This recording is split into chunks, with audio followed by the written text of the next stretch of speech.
Xabar 24 kanali o'z ishini boshladi. Bugun dasturimizda AQSh va Isroil Eronga qarshi psixologik urushni boshlayapti. O'zbekiston Afg'onistonga 290 tonna hayitlik yubordi. Eron AQSh va Isroilga qarshi yangi turdagi qurollardan foydalanmoqchi. Vodiydagi metan zapravkalar ham cheklovsiz ishlaydi. Rossiyadagi migrantlar uchun shoshilinch xabar.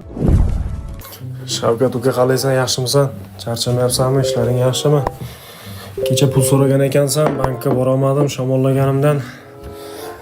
Tezda degan programma bor ekan, o'shandan yuborib qo'ydim. Humo Uzkartga yuborsa bo'lar ekan. Ha, kursi ham yaxshi, ancha baland ekan. Yana eng zo'rini aytaymi, karta raqaming esimdan chiqib ketdi. Telefon raqamingni yozsam, 4-5 ta kartang chiqib keldi, tashab qo'ydim. Mayli, charchama. Rossiya Eronga harbiy yordamni kuchaytirmoqda. The Wall Street Journal ma'lumotiga ko'ra, Rossiya Eronga Sputnik razvedka ma'lumotlari, takomillashtirilgan dron texnologiyalari bermoqda. Bu esa Eronga AQSh va uning ittifoqchilariga qarshi zarbalarni aniqroq berish imkonini oshirmoqda. Rossiya Eronga AQSh harbiy kuchlari joylashuvi haqida ma'lumotlar ham taqdim etayotgani aytilmoqda. Shu bilan birga Moskva Ukraina urushida to'plagan tajribasiga asoslanib, dron taktikasi bo'yicha maslahat bermoqda. Masalan, dronlardan ommaviy va bosqichma-bosqich hujumlarda foydalanish usullari o'rgatilmoqda. Rossiya uchun urushning cho'zilishi neft narxlarini oshiradi. G'arb e'tibori Ukrainadan chalg'iydi. AQSh harbiy resurslari bir necha frontga bo'linadi. Muhim jihat, Rossiya-Eron hamkorligi strategik darajaga chiqmoqda va bu urushni yanada uzoqqa cho'zishga xizmat qilishi mumkin.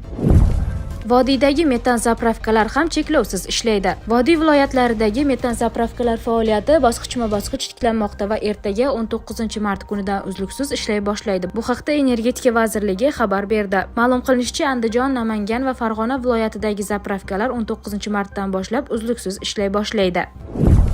AQSh va Isroil Eronga qarshi psixologik urushni boshlayapti.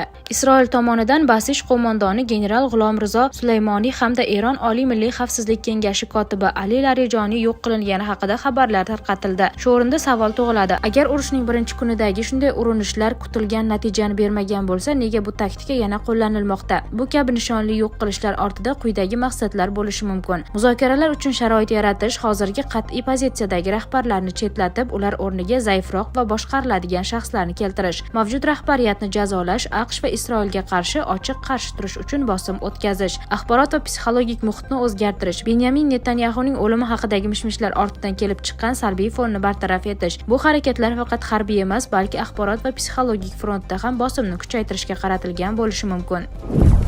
O'zbekiston Afg'onistonga 290 tonna hayitlik yubordi. 18-mart kuni O'zbekiston Respublikasi nomidan Afg'oniston xalqiga 290 tonnadan ziyod insonparvarlik yordami yetkazildi. Bu haqda O'zbekiston Tashqi ishlar vazirligi matbuot kotibi ma'lum qildi. Qayd etilishicha, mazkur ezgu tashabbus Ramazon hayiti munosabati bilan afg'on xalqini qo'llab-quvvatlash hamda ikki mamlakat o'rtasidagi yaqin qo'shnichilik va do'stona munosabatlarni yanada mustahkamlash maqsadida amalga oshirilgan. Umumiy og'irligi 290 tonnadan ziyod bo'lgan insonparvarlik yuki un, guruch, bug'doy, o'simlik yog'i, tez tayyorlanadigan oziq-ovqat mahsulotlari, makaron, qandolat va boshqa turdagi mahsulotlardan iborat. Insonparvarlik yukini rasman topshirish marosimi Hayraton shahrida bo'lib o'tgan. Marosimda so'zga chiqqan Balx viloyati gubernatori o'rinbosari Mavlaviy Abu Idris, Tashqi ishlar vazirligining Balx viloyati bo'linmasi rahbariyati, shuningdek Hayraton shahar hokimligi vakillari O'zbekiston Respublikasi prezidenti Shavkat Mirziyoyevga afg'on xalqiga doimiy yordam ko'rsatib kelinayotgan e'tibor, g'amxo'rlik, amaliy qo'llab-quvvatlash va birdamlik uchun samimiy minnatdorlik bildirgan. Tadbirda shuningdek O'zbekistonning Afg'onistondagi favqulodda va muxtor elchisi Oybek Usmonov hamda Surxondaryo viloyati hokimi Ulug'bek Qosimov ishtirok etgan.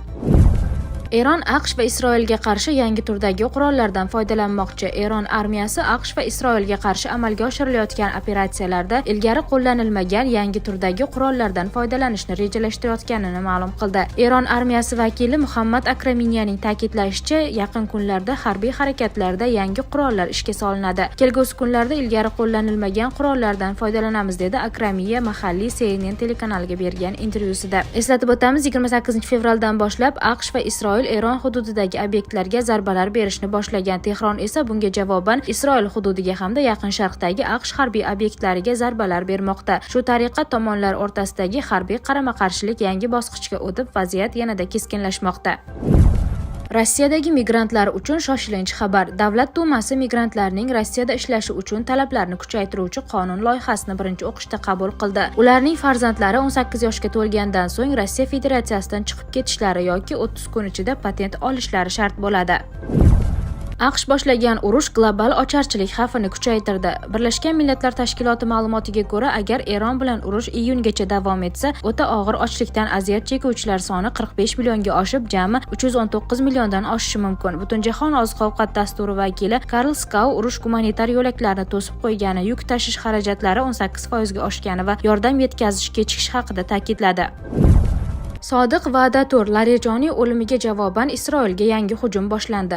Eronning Islom inqilobi qo'riqchilari korpusi Isroil hududiga keng ko'lamli zarbalar berilganini ma'lum qildi. Bu hujum Eron Milliy xavfsizlik oliy kengashining sobiq kotibi Ali Larijoniy halok bo'lganiga javob sifatida amalga oshirilgan. Bu haqda Press TV xabar berdi. Sodiq Vadatur deb nomlangan operatsiya mojaro boshlanganidan beri 61 marotaba amalga oshirilgan javob zarbasi bo'ldi. Korpus ma'lumotiga ko'ra, Tel Aviv markazida 100 dan ortiq nishon zararlangan. Ular orasida harbiy va kuch tuzilmalari obyektlari ham bor. Shuningdek, raketalar Isroilning havo hujumidan mudofaa tizimini hech qanday to'siqsiz yorib o'tgani ta'kidlangan. Eron tomonining baholashicha, zarbalar oqibatida 230 dan ortiq harbiy xizmatchi halok bo'lgan yoki yaralangan. Tel Avivdan tashqari hujumlar quyidagi hududlarga ham qaratilgan: Quddus, Hayfa porti, Bersheva shahri, Negev cho'li. Shu bilan birga Eron kuchlari Qatar, Bahrayn, Birlashgan Arab Amirliklari, Kuvayt va Saudiya Arabistonidagi AQSh harbiy bazalariga ham zarbalar berganini ma'lum qilgan. Isroil esa hozircha bu borada rasmiy pozitsiyasini bildirmadi.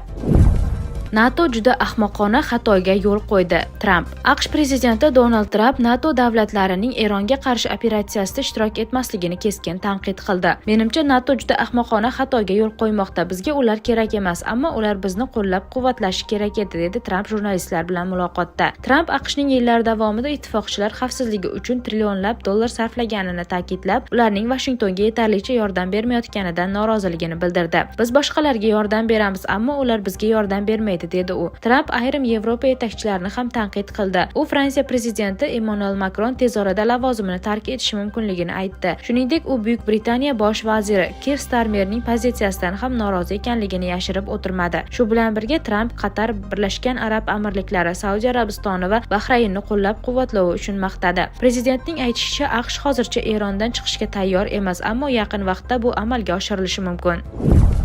Naqd pul 1-apreldan O'zbekistonda to'liq bekor qilinadi. Rasmiy manbalar ma'lumotiga ko'ra, 2026-yil 1-apreldan e'tiboran O'zbekistonda naqd pulga qat'iy cheklov joriy etiladi. Endi yoqilg'i quyish shoxobchalarida benzin, dizel, propan, metan va elektr transport vositalarini zaryadlash hamda elektr energiyasi, gaz va suv uchun to'lovlar naqd orqali amalga oshirilmaydi. To'lovlar faqat karta yoki elektron to'lov vositalari orqali qabul qilinadi. Shuningdek, 25 million so'mdan ortiq xaridlar ham faqat bank o'tkazmalari orqali amalga oshiriladi. Avtomobillar, uy-joylar va boshqa qimmatbaho tovarlarni xarid qilish uchun ham karta yoki elektron usuldan foydalanish majburiy bo'ladi. Bu yangi tartib aholi va tadbirkorlar uchun ham qulaylik yaratadi, ham iqtisodiy jarayonlarning shaffofligi va xavfsizligini ta'minlaydi.